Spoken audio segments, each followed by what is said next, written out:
Follow along today. I'm going to go over the most basic foundation to aquascaping so that anyone could set up a nice looking planted tank.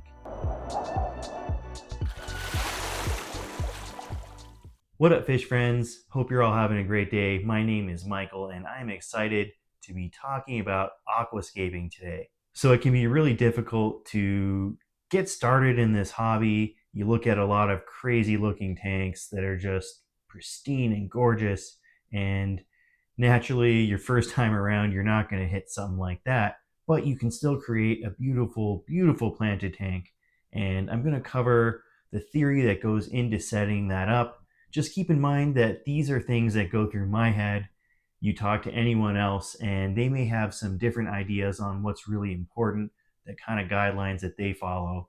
The first most important thing is that there's actually many different types of aquascaping layouts. So the three most basic designs that I'd recommend to anyone who's struggling to get started is to pick from one of these three designs. So the first one is the triangle setup. And now this is not going to look like a triangle exactly, but we're using the basic framework of the triangle to kind of give our tank some shape. So in one corner, the plants are going to grow all the way to the top, and then they're slowly going to taper down to the other side of the tank where they can be all the way to the ground, or like 1/3 of the way up, just giving this general design. So there's something really pleasing about the triangle layout. It's one of the most common designs that I set up for my clients, and believe it or not, you can get quite a few different looks by using the triangle layout. So tall tank is going to look completely different than a long tank. The second basic design is the island layout. So naturally, an island, you're going to have one mass of plants and hardscape in the middle of the tank, surrounded by a bunch of empty space. You can create the island a little bit to the left, a little bit to the right of the center. That's fine. You can kind of lean the plants to one side or the other. That's completely fine. Or you can really center it in the middle. The last of the three basic designs is the two island layout. And you guessed it, that's just using two islands, one on each side, with a lot of open space in between. There's something really cool about this layout. It kind of creates a sense of depth and scale in between the two islands. That negative space is just really appealing. Looks super cool. And then we have nature aquariums. Nature aquariums, the term actually comes from the godfather of the planted tank, Takashi Amano. He was a nature photographer who took a lot of joy out of the small things in nature. A log that's fallen over on a mossy rock, for example.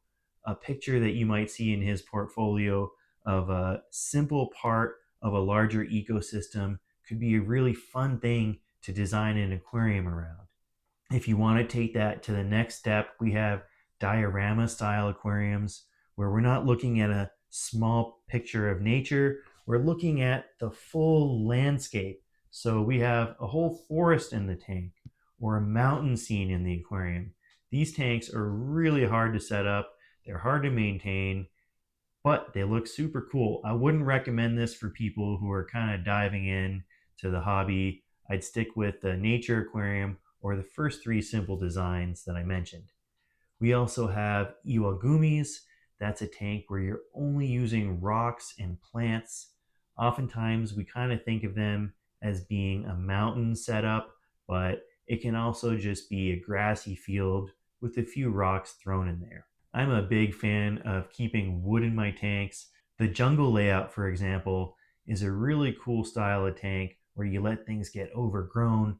There's tons of wood in it, moss, heavy plant growth, a wild look. Then we have the Dutch style aquarium, which is only plants, lush plant growth. And it's supposed to resemble like an organized garden. So plants are not mixed and matched. They're kept together. One species, another species, another species. It's a very organized layout. You can kind of think of as a grid pattern, not like the jungle style where you just mix mash plants and let them all grow together. And then last but not least is the biotope aquarium. And that's where we try and mimic the natural habitat of where our fish come from. So a lot of planted aquariums, as cool as they are, aren't really actually that natural. They are really underwater gardens, which is more my style. I'm not complaining about it, but if you want to do a tank that is extremely natural and replicates where the fish comes from, you might be looking at a lot more leaves and wood and like branches hanging over the top, the occasional plant here or there, lots of algae and detritus. Let's talk about some composition rules. These are not hard rules, but these are all things that I consider. So take it with a grain of salt. If you like a couple of my composition rules, then use them. Discard the rest, or follow all of them if you're really struggling to get something to look nice. So the first rule of composition is that you never want things to be completely symmetrical. An absolutely symmetrical tank looks kind of weird, and most people who keep aquariums enjoy nature and the natural side of things, which is never symmetrical. Things are always off balance in nature, so go for that in your tank. Focal points. Focal points are so important in creating a nice looking aquascape, whether that's a giant stick with a really cool hole in it or a massive chunk of rock with a split down the middle, a lot of personality. A good piece of hardscape makes a great focal point. Or maybe all of your plants are green and you have one red pop in there. That could be a really nice focal point in your tank. Either way, the focal point is important because it draws your eyes to the aquarium just the same way that like a nice introductory paragraph to an article would. What's going to be the first thing that someone notices about your tank or that you want them to notice about your tank, and how can you amplify that? The rule of thirds. Now, for some reason, there's something really appealing about the 1/3 and 2/3 point in a tank. So when I first got into aquascaping, I would tape out the third lines horizontally and vertically into the tank. That way I knew where to put my focal points. It's kind of a build off of the no symmetrical tank, but think about the triangle composition. If you wanted your lowest chunk of hardscape to be about 1/3 of the way down and your highest point to be about 2/3 of the way, that could be a really cool way to incorporate the thirds rule.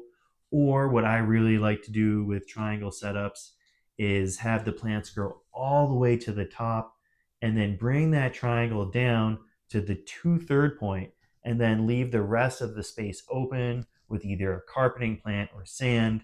It's really appealing versus just doing a triangle across the whole tank. That looks kind of synthetic. And then the last rule of composition that I really, really think about is the rule of nature.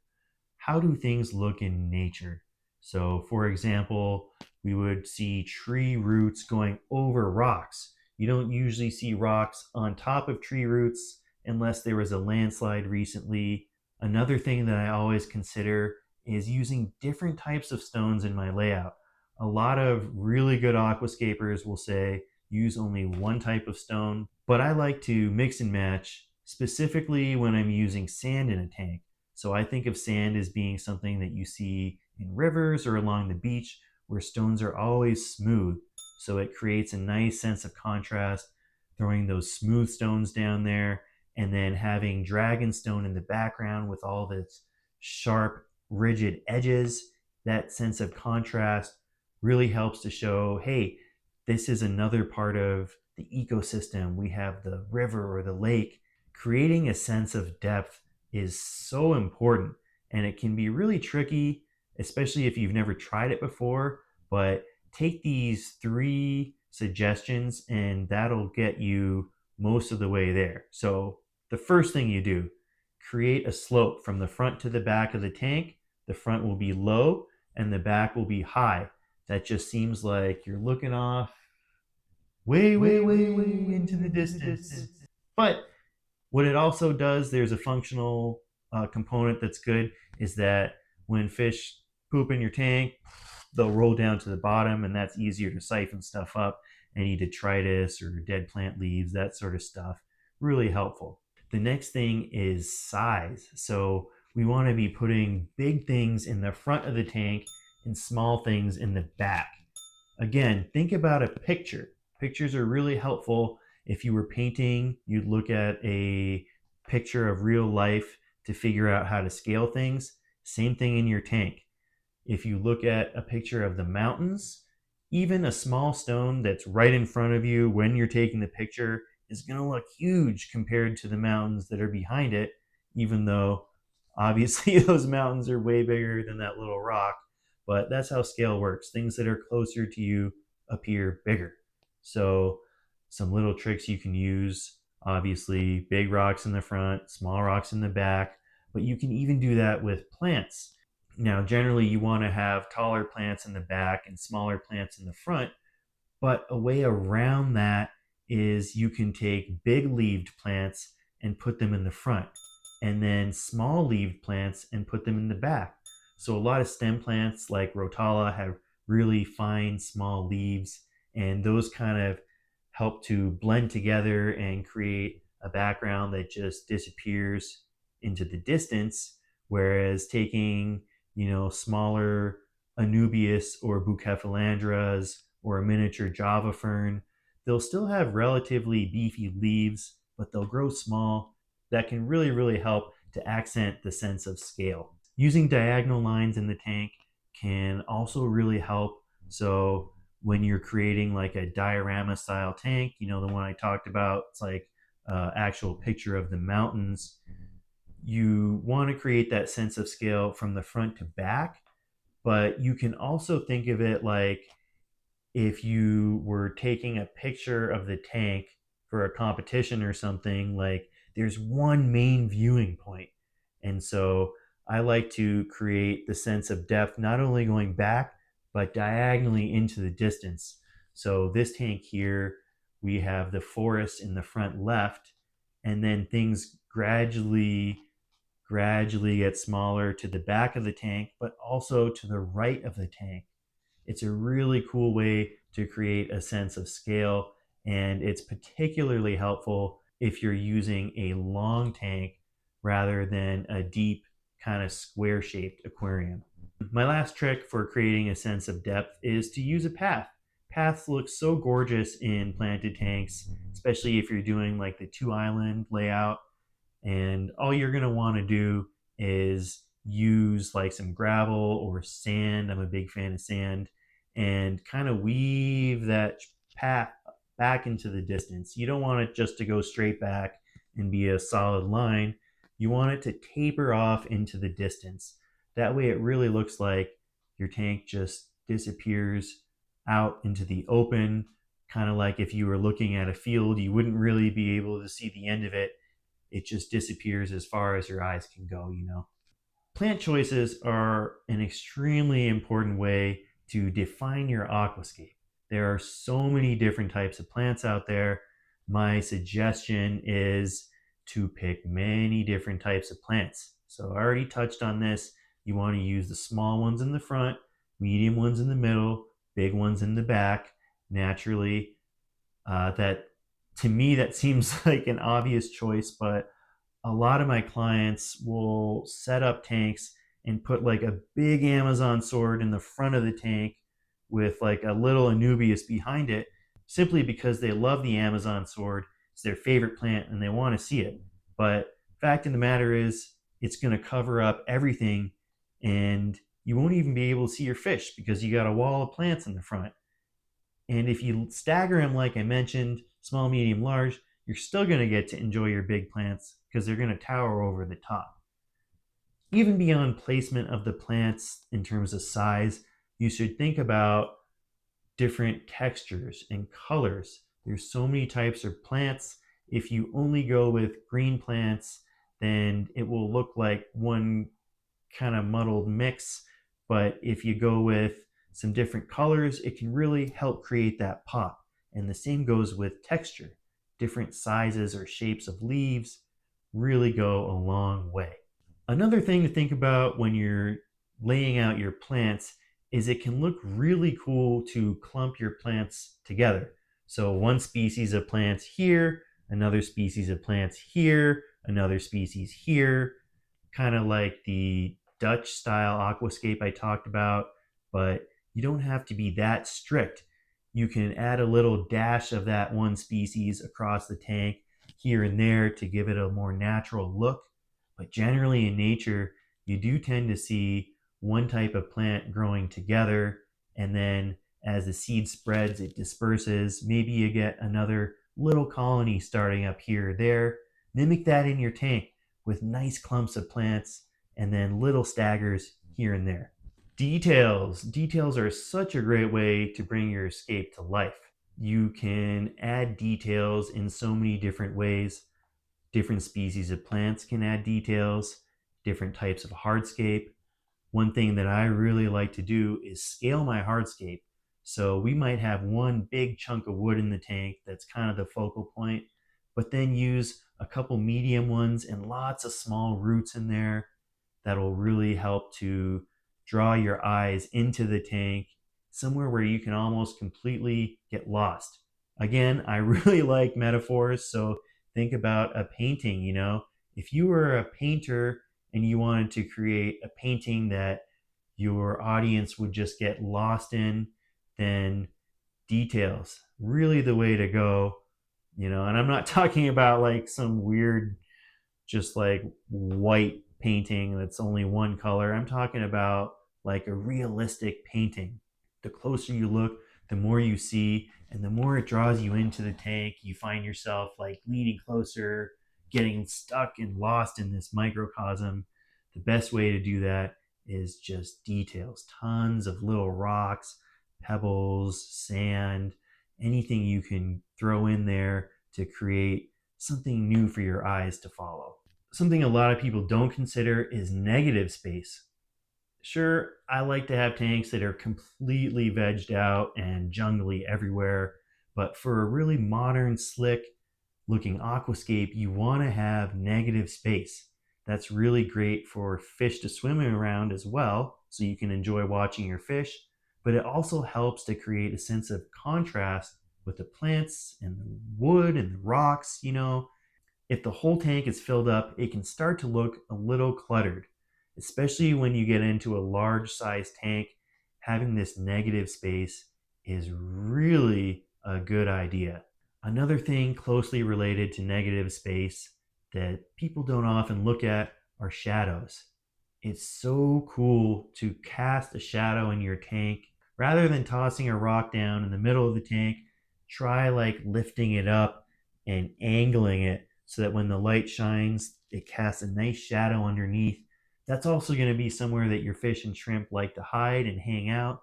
So not only does it look cool and natural, but it provides a good sense of habitat for your livestock. Inspiration in planning should not be overlooked. If you are really struggling to get a nice looking aquascape, you've set up a few tanks and you're not happy with any of them, my advice is to find a picture of a tank you like and copy that, like stone for stone, plant for plant. Copy it exactly the same way you see it. And ideally, you can watch a YouTube video of them setting it up. That way you know what kind of equipment to use, soil, lights, fertilizer, whatever this person is doing to get that result, that's what you need to do. And I wouldn't really worry about copyright infringement or the ethics of it. As far as I'm concerned, if you wanted to copy one of my tanks, imitation is the highest form of flattery. This is a trick that I used when I first started, and I wasn't sure how to make things look good. I copied some tanks from ADA. There's some really nice looking nature style aquariums. Copying a tank like that is really a foolproof way of getting the result that you want, right? It makes sense. But that's not the end goal, right? You do that to build your confidence, to learn some tips and tricks, to kind of get the feel for how to do things. And then next time you can change things a little bit, and then a little bit more next time. Before you know it, you're going to be the one creating tanks that people are copying. And on that note, it does take a lot of experience and trial runs to get things right. So don't be afraid to rescape your tank every year or every 6 months if you enjoy the process. If it's kind of a hassle and you'd rather just leave your tank set up, then that's fine too. Just remember that in order to get good at things, you need to practice them, and repetition is the best way to get that practice. Equipment and maintenance. I said I wasn't going to talk about equipment, and I'm not going to really get into it, but keep in mind that if you want to have a nice looking aquascape, having healthy plants is crucial. You will not have a nice looking tank if your plants aren't doing well. So go do some research on how to grow healthy plants. There's many different ways. If you like the way my tanks look, check out some of the links in the description. Those videos will go over how to care for plants. And then the other thing is algae. Algae is going to show up in any tank. The longer you have that tank, the more likely you are to have some algae to a full-on algae bloom.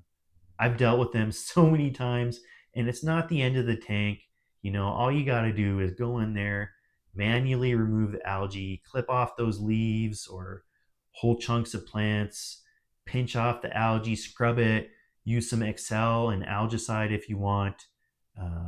Algae Crew is terrific. A mono shrimp, autosinkless are great. Bristlenose plecos are good for keeping wood clean.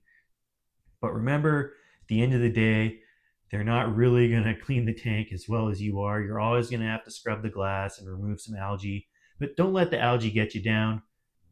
Trimming is an important part of maintenance, just as important, if not more, than algae removal and picking the right equipment. So, healthy plants will grow. If you don't trim and maintain your garden, the fastest growing plants will eventually take over your tank. Whether that's a floating plant or a stem plant, it's inevitable, right? It makes sense, The fastest growing one will outcompete everyone else. And if you don't step in, it will take over. And then with stem plants, my biggest advice for trimming to make your scape look nice is don't just go in there and hack wherever you want. Think about where you're clipping the plant. Wherever you cut that stem, it's going to grow 2 new heads, and then roots will come out from underneath. And you don't want to be looking at a rooty, tangled mess. You want to trim your plants under the hardscape. So if there's a big chunk of wood in the tank, don't cut up here. You cut here where you can't see, because then the roots will go down. They'll be blocked by this hardscape. It doesn't have to be hardscape. It could be your mid-ground plants, whatever. Naturally, over time, even if you're trimming like this, the roots are going to get crazy out of control. So maybe once, twice a year, I like to pull all of the stem plants out, top them so that they're single stems. It's not like 20 truncating off of one main base, and then replant each head. That just helps to prevent things from getting out of control over time. Final tips and tricks on aquascaping. Don't let anything get you down. I've been doing this for 30 years and I'm only showing you my nice tanks. I've set up plenty of garbage looking aquariums. Just rip that scape down and try it again. Not a big deal. You can even use all the same materials. Sometimes just rearranging things is enough to make the tank look really nice. What styles did you like the most? Have you had a hard time setting up an aquascape yourself? Drop a comment. Let me know where you're at in the hobby and where you're hoping to get. Hey, thanks so much for watching. If you enjoyed today's video, make sure to hit that like, subscribe button. Watch some other videos. These are all completely easy and free ways to support my channel. I really appreciate it. Until next time, see ya.